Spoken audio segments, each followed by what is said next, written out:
बिस्मिल्लाहिर्रहमानिर्रहीम अस्सलाम वालेकुम प्यारा दोस्तों, एक नई अफ़सोसनाक वीडियो सां गॾु अवां जी ख़िदमत में हाज़िर आहियूं।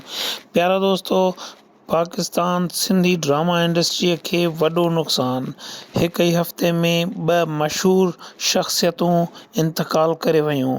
हिकु आपा शबीरा चन्ना जे इंतक़ाल खां पोइ सैयद मुनव्वर अली शाह जेको सिंधी ड्रामा इंडस्ट्री जो डायरेक्टर ऐं एक्टर पिणु हुयो, उहो अॼु दिलि जी धड़कन बीहण सबबि इंतक़ाल करे वियो आहे।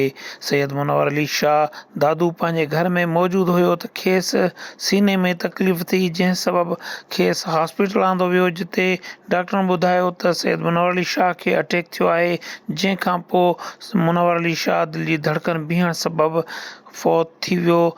सैयद मुनव्वर अली शाह जो विछोड़ो सिंधी ड्रामा इंडस्ट्री जो वॾो नुक़सानु चयो पियो वञे। सैयद मुनव्वर अली शाह जेतोणीक ड्रामा इंडस्ट्री में एॾी वॾी परफॉर्मेंस न ॾिनी हुई, पर हिकु बहितरीनु डायरेक्टर हुयो ऐं उन सां गॾोगॾु सिंध एक्टर एसोसिएशन जो सदर पिणु हुयो।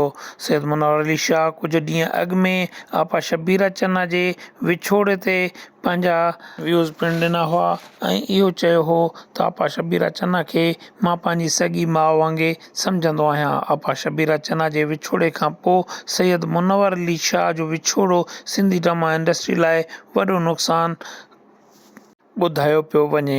सैयद मुनव्वर अली शाह जेको दादू जी मुअज़्ज़िज़ तरीन शख़्सियतुनि मां हिकु हुयो।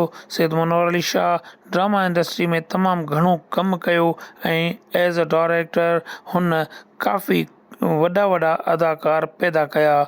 तो प्यारा दोस्तों, इहो ई असांजी अॼु जी वीडियो। अव्हांखे गुज़ारिश आहे त सैयद मुनव्वर अली शाह जी बख़्शिश लाइ अल्लाह पाक खां दुआ घुरी कमेंट सेक्शन में आमीन ज़रूरु लिखंदा। दुआउनि में यादि कजो। कंहिं ॿी वीडियो में वरी मिलंदासीं। अल्लाह हाफ़िज़।